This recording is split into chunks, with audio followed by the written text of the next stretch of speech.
Espero que a muchos, continuó Tom, con una sonrisa tenue y carente de humor. Espero que al menos a 1000 y a fuego lento. No paro de pensar en una cadena de restaurantes que siempre proporcionaba sus pollos asados a fuego lento. ¿Nos iremos mañana por la noche?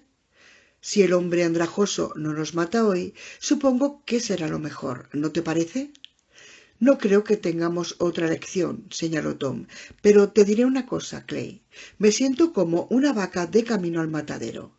Casi me pareció oler la sangre de mis hermanitas. Clay tenía la misma sensación, pero por otro lado se le ocurría una y otra vez la misma pregunta. Si lo que albergaba aquella conciencia colectiva era acabar con su vida, ¿por qué no hacerlo allí mismo? Podrían haberlos matado el día anterior por la tarde, en lugar de dejar una pila de cadenas de música derretidas y la zapatilla de Alice en el porche. Voy a acostarme, anunció Tom con un bostezo. ¿Aguantarás despierto un par de horas más? De hecho, Clay no tenía ningunas ganas de dormir. Su cuerpo estaba exhausto, por su mente no cesaba de dar vueltas y vueltas. De vez en cuando se serenaba un poco, pero de repente recordaba el sonido de la pluma al salir de la cuenca ocular del director y el chirrido del metal contra el hueso. ¿Por qué lo preguntas? Porque si deciden matarnos hoy, prefiero morir a mi manera que a la suya. La suya ya la he visto. ¿Estás de acuerdo? Clay pensó que si la mente colectiva a la que representaba el hombre andajoso había obligado al director a clavarse una estilográfica en el ojo, los 4 supervivientes de Chatham Lodge podrían descubrir que el suicidio ya no se contaba entre sus opciones. Sin embargo, no le apetecía enviar a Tom a la cama con semejante perspectiva, de modo que se limitó a sentir. Me llevo el arma arriba, dijo Tom. Tú tienes el 45, ¿no? Sí, el especial de Beth Nickerson. Pues buenas noches. Si los ves o los sientes venir, llámame. Tom hizo una pausa. Si te da tiempo. ¿Y si te dejan? Clay lo siguió con la mirada mientras salía de la cocina, pensando en que Tom le llevaba ventaja desde el principio, pensando en lo bien que le caía, pensando en lo que le gustaría llegar a conocerlo mejor, pensando en lo que tenía bastante crudo. ¿Y Johnny y Sharon? Tenía la impresión de que estaban más lejos que nunca. 3. A las 8 de la mañana, Clay estaba sentado en un banco del extremo del jardín de la Victoria del director, diciéndose de que no estar tan hecho polvo movería el culo y confeccionaría algún tipo de marca para su tumba. No dudaría mucho, pero el hombre se lo merecía, al menos por haber cuidado de su último alumno. El problema residía en que no sabía si sería siquiera capaz de levantarse, entrar en la casa y despertar a Tom para que lo relevara. No tardarían en tener un hermoso y frío día de otoño, de aquellos pensados para recolectar manzanas, preparar sidra y jugar al fútbol en el jardín. Por el momento la niebla seguía siendo espesa, pero el sol brillaba con fuerza por entre su manto, transformando el mundo diminuto donde Clay estaba sentado en un garaje blanco nuclear. El aire estaba impregnado de gotitas suspendidas y centenares de arcoíris danzaban ante sus ojos fatigados. De repente, algo rojo se materializó en medio de toda aquella blancura. Por un instante la sudadera con capucha del hombre andrajoso pareció flotar sola, pero al poco, a medida que subía por el huerto hacia Clay, el rostro y las manos marrones de su sueño aparecieron por encima y por debajo de ella. Esa mañana el hombre andrajoso llevaba puesta la capucha, que enmarcaba el corte en forma de sonrisa y aquellos espeluznantes ojos ni muertos ni vivos. Frente despejada de intelectual, surcada por otro corte. Vaqueros mugrientos y deformados, desgarrados en los bolsillos y llevados durante más de una semana seguida. Harvard sobre el pecho escuálido. El 45 de Beth Nickerson estaba en la funda improvisada que Alice le había confeccionado, pero Clay ni la tocó. El hombre andrajoso se detuvo a unos 3 metros de él, sobre la tumba del director, y Clay dedujo que no era casual. «¿Qué quieres?», preguntó al hombre andrajoso, y de inmediato se contestó a sí mismo: «Hablarte». Mudo de asombro, Clay se quedó mirando al hombre andrajoso. Había esperado telepatía o nada. El hombre andrajoso sonrió, en la medida que podía sonreír, con el labio inferior partido, y extendió las manos como si dijera que aquello no había sido nada. «Pues di lo que tengas que decir», lo instó Clay.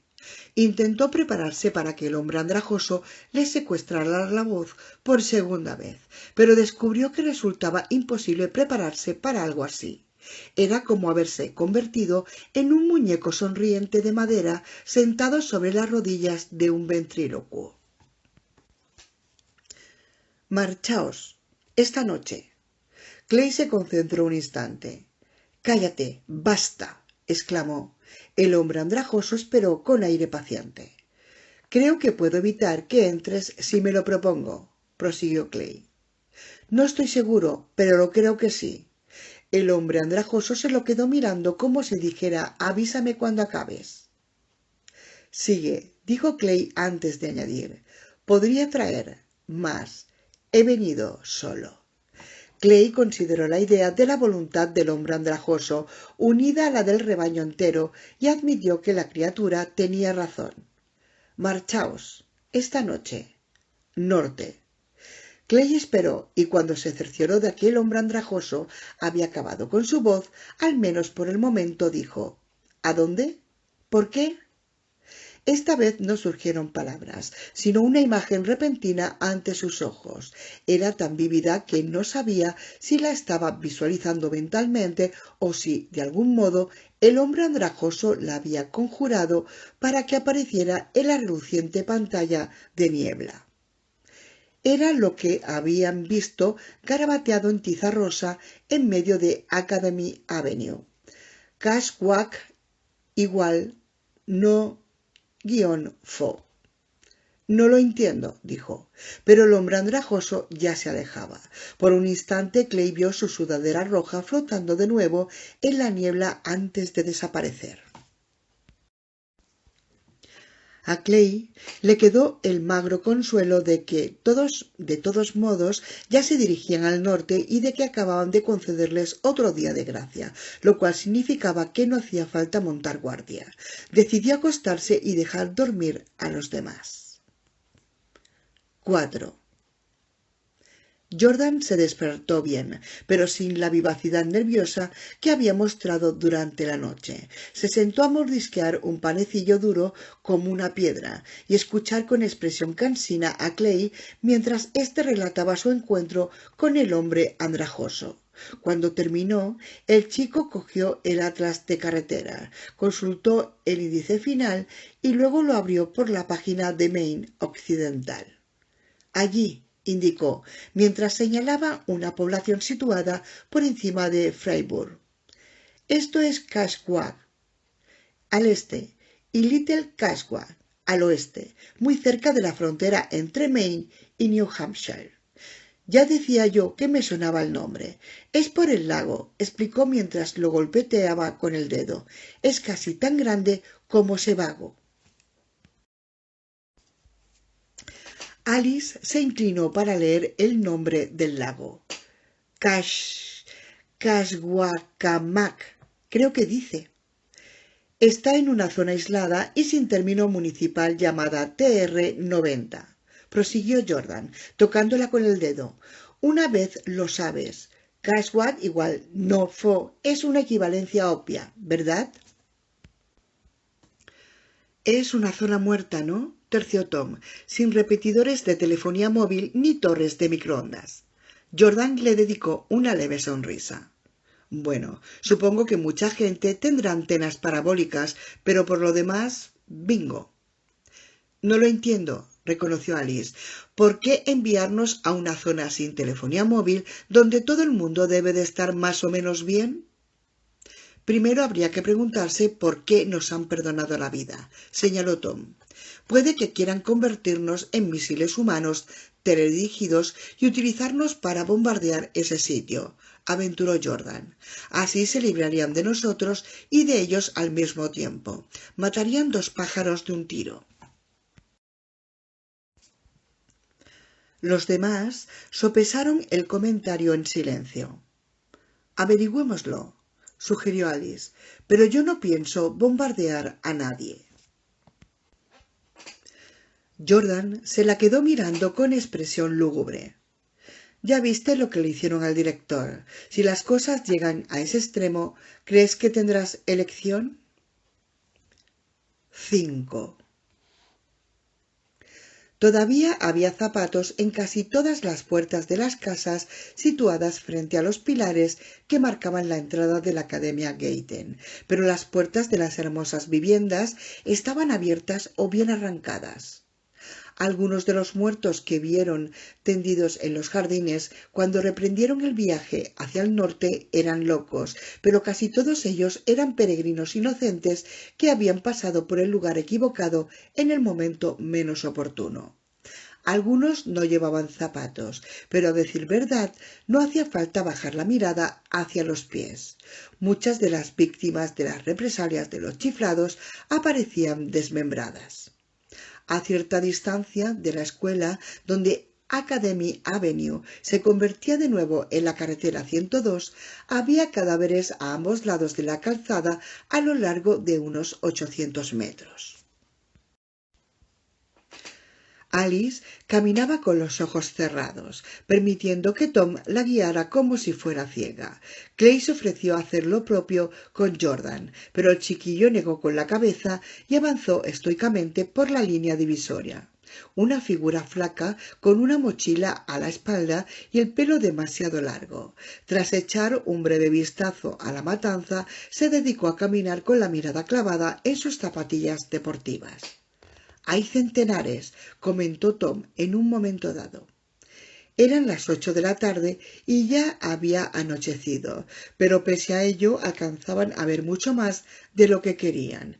Yaciendo ahobillada alrededor de una señal de stop en la esquina de Academy Avenue y Spofford, vieron a una niña ataviada con pantalones rojos y blusa marinera blanca.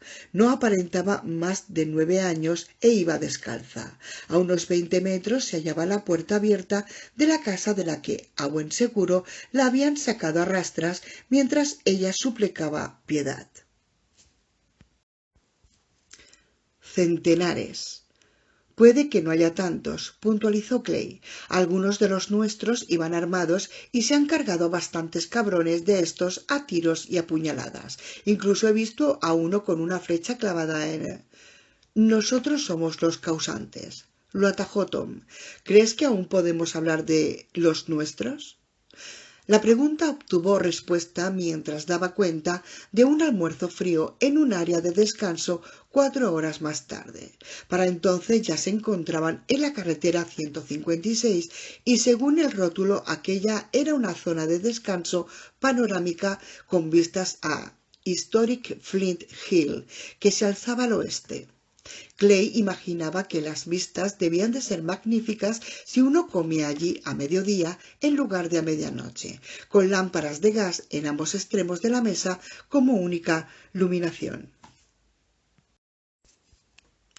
Estaban por el postre, consistente en galletas Oreo pasadas, cuando vieron pasar a media docena de peregrinos, todos ellos de edad avanzada.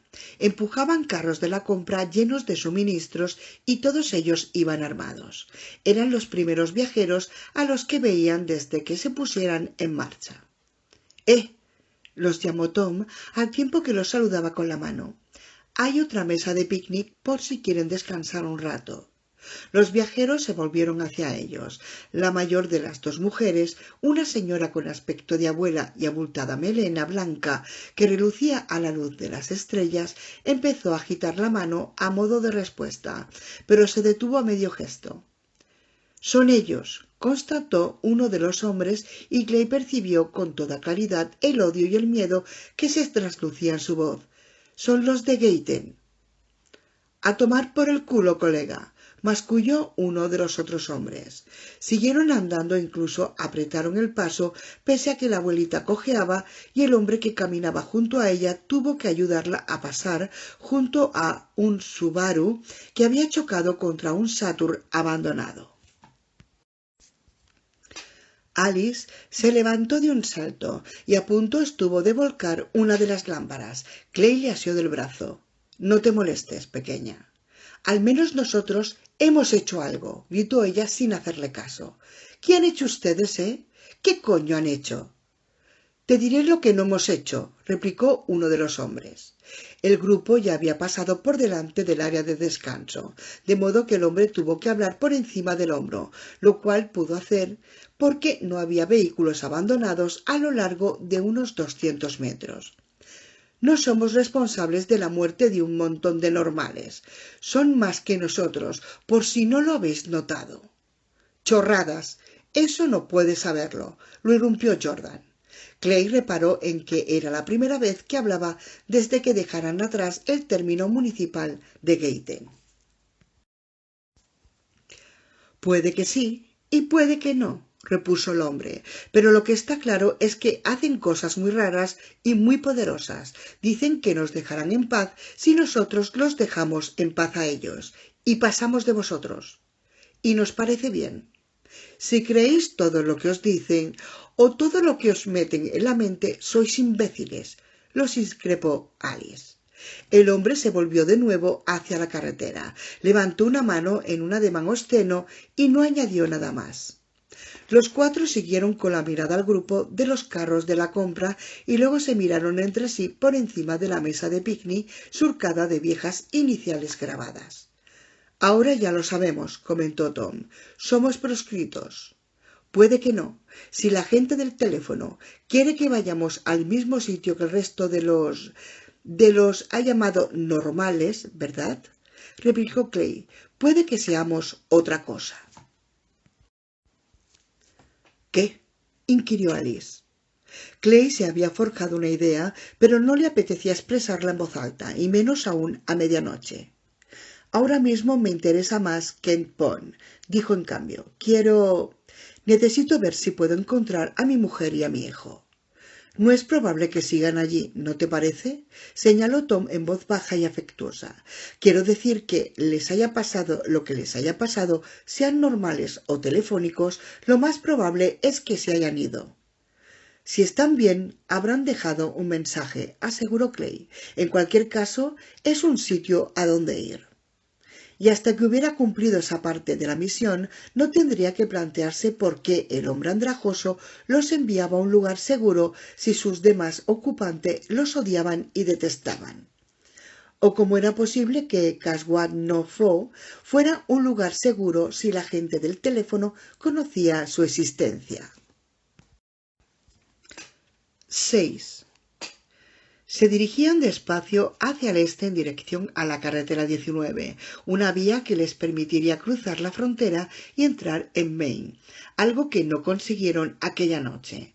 Todas las carreteras de aquella parte de New Hampshire parecían atravesar la pequeña ciudad de Rochester, y Rochester había ardido hasta los cimientos. El núcleo de la conflagración seguía activo, despidiendo un calor abrasador y un fulgor casi radiactivo. Alice se hizo cargo del grupo y los ayudó a sortear los escombros más peligrosos en un semicírculo que los llevó hacia el oeste. En varias ocasiones vieron el mensaje Caswad-no-Fo garabateado en las aceras y una vez escrito con aerosol en el costado de un buzón. «Eso te cuesta una multa multimillonaria y cadena perpetua en Guantánamo», bromeó Tom con una tenue sonrisa. El camino los llevó a través del inmenso aparcamiento del centro comercial de Rochester. Mucho antes de llegar a él, oyeron la música sobreamplificada de un trío de jazz New Age poco inspirado tocando la clase de tema que Clay denominaba música para ir de compras.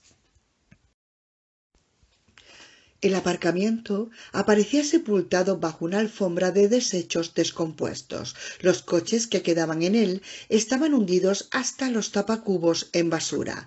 Desde donde se encontraban percibía el hedor fétido y carnoso de numerosos cadáveres que la brisa les acercaba. «Hay un rebaño por aquí cerca», comentó Tom.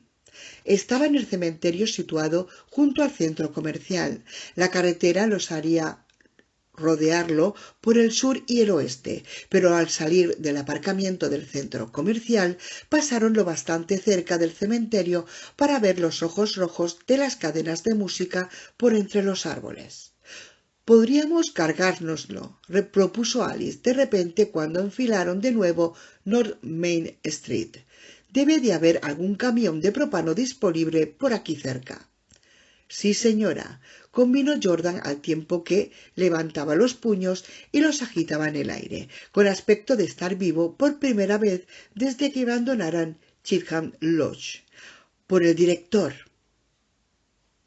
«No me parece buena idea», objetó Tom. «¿Tienes miedo de agotar su paciencia?», preguntó Clay. Le sorprendió descubrir que casi aprobaba la idea alocada de Alice. No le cabía ninguna duda de que inmolar a otro rebaño era en efecto una idea alocada, pero podría llegar a hacerlo por el simple hecho de que esta es la peor versión de Misty que he oído en mi vida. ¡Qué asco, por Dios! «No es eso», replicó Tom con aire pensativo. «¿Ves aquella calle?». Estaba señalando una avenida que discurría entre el centro comercial y el cementerio. Estaba abarrotada de coches abandonados y accidentados, casi todos ellos en dirección opuesta al centro comercial. A Clay no le costó imaginar aquellos coches ocupados por personas que intentaban volver a sus casas después de El Pulso. Personas deseosas de saber qué sucedía, de averiguar si sus familias estaban bien. Sin duda habrían alargado la mano hacia sus teléfonos móviles sin pensárselo dos veces.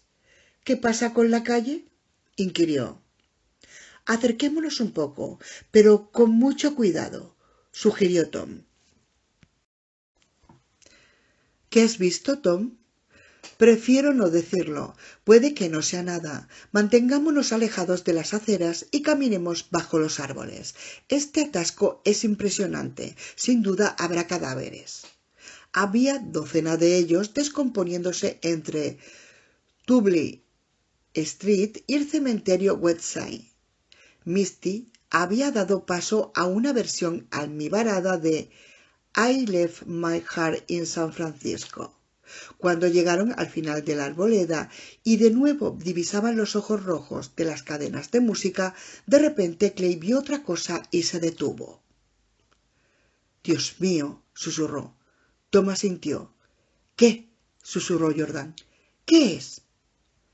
Alice guardó silencio, pero Clay supo por la dirección de su mirada y la postura derrotada de sus hombros que también ella lo había visto. Había hombres armados con rifles custodiando el perímetro del cementerio. Clay asió la cabeza de Jordan, se la giró en aquella dirección y advirtió que él también hundía los hombros. «Vámonos», murmuró el chiquillo, «este olor me da náuseas». 7. En Melrose Corner, a unos 15 kilómetros al norte de Rochester, cuyo fulgor rojo aún vislumbraban en el horizonte meridional, llegaron a otra zona de descanso, esta con una pequeña barbacoa de piedra, además de mesas de picnic. Clay, Tom y Jordan recogieron leña seca.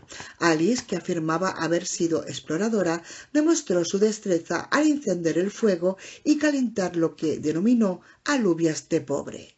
Mientras comían, dos grupos de peregrinos pasaron ante el área de descanso, pero ninguno de sus integrantes los saludó ni les dirigió una palabra. Una vez apaciguado el rugido de su estómago, Clay habló.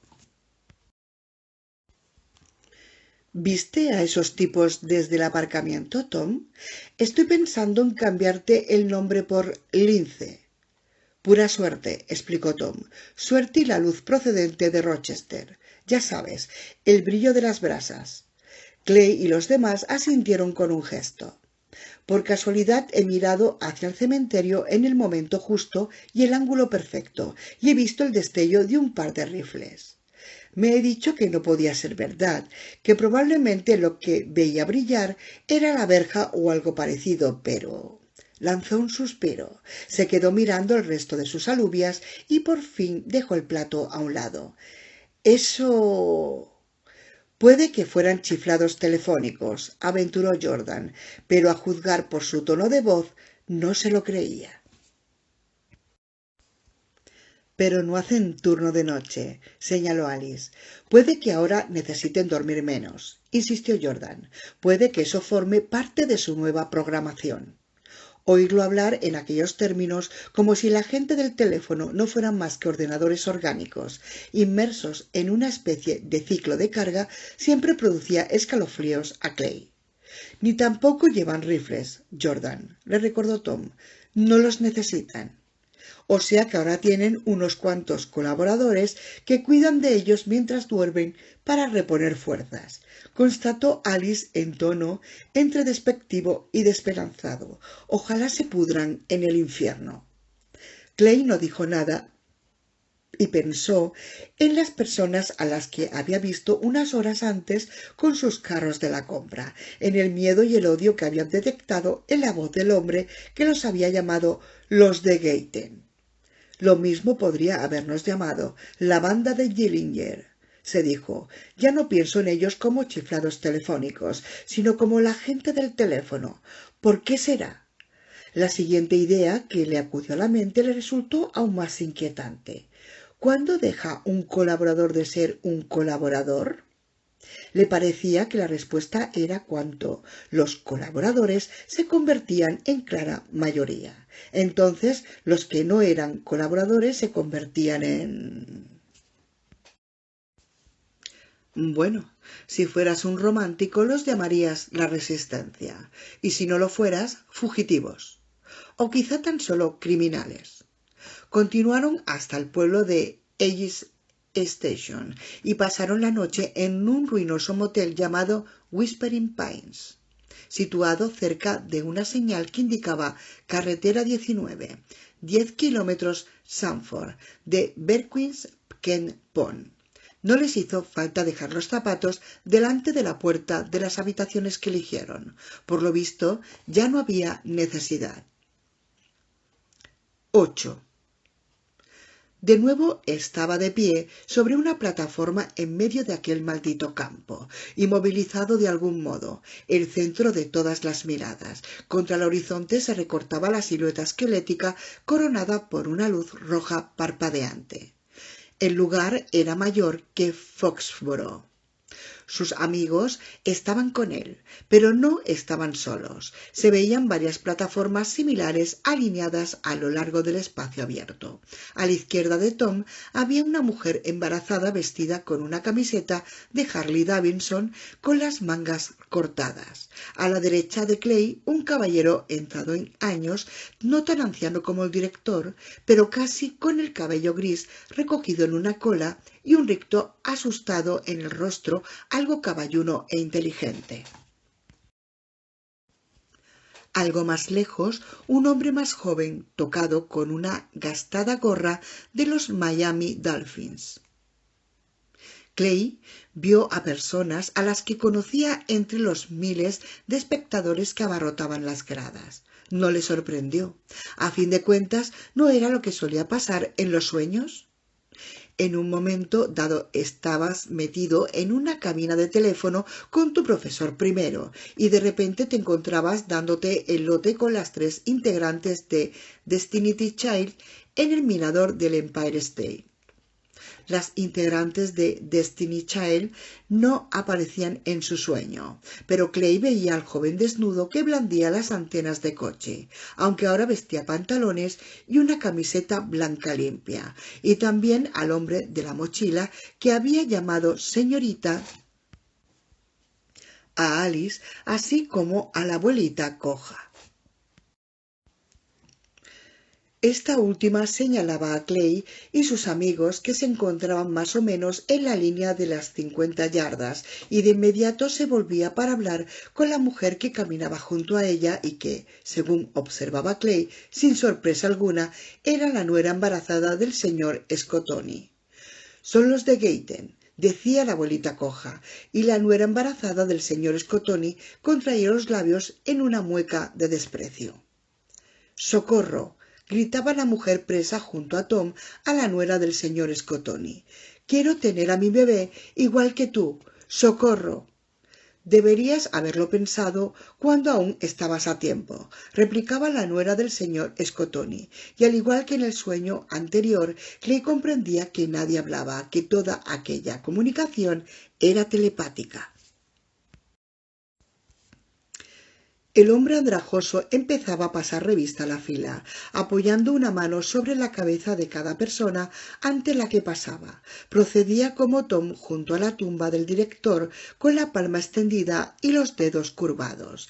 Clay distinguía alguna suerte de pulsera de identificación en la muñeca del hombre andrajoso, tal vez una de aquellas alarmas médicas.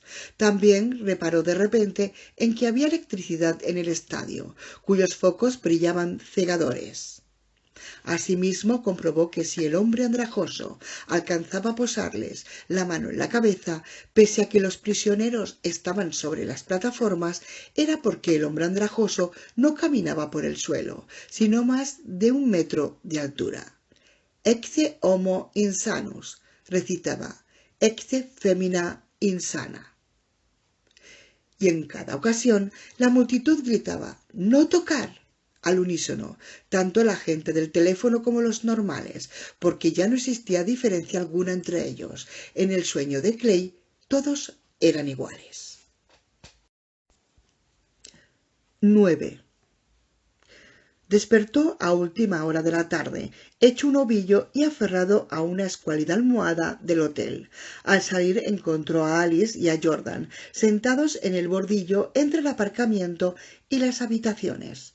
Alice rodeaba con el brazo los hombros de Jordan, que tenía la cabeza apoyada sobre el hombro de ella y el brazo alrededor de su cintura. El cabello de la coronilla le sobresalía en todas direcciones. Clay se sentó a su lado. Ante ellos, la carretera que conducía a la 19 y Main aparecía desierta salvo por un camión Federal Express abandonado sobre la línea divisoria con las puertas traseras abiertas, así como una motocicleta accidentada. «¿Habéis...?» empezó Clay. «Ecce puer insanus», lo atajó Jordan sin levantar la cabeza del hombro de Alice. «Ese soy yo». «Y yo soy la fémina», añadió Alice. «Clay, ¿hay algún estadio de fútbol enorme en Caswak? Porque si así es, yo no pienso ni acercarme». A su espalda se cerró una puerta. Unos pasos se acercaron a ellos. «Yo tampoco», convino Tom, sentándose junto a sus amigos. «Tengo mis cosillas, no me importa reconocerlo, pero el deseo de morir no se encuentra en ellas». «No estoy del todo seguro, pero creo que en Caswak hay poca cosa aparte de una escuela primaria», comentó Clay. «Lo más probable es que los alumnos del instituto tengan que ir en autobús a Tashmore». «Es un estadio virtual», declaró Jordan. «¿Eh?», se extrañó Tom. «¿Como en los juegos de ordenador, quieres decir?»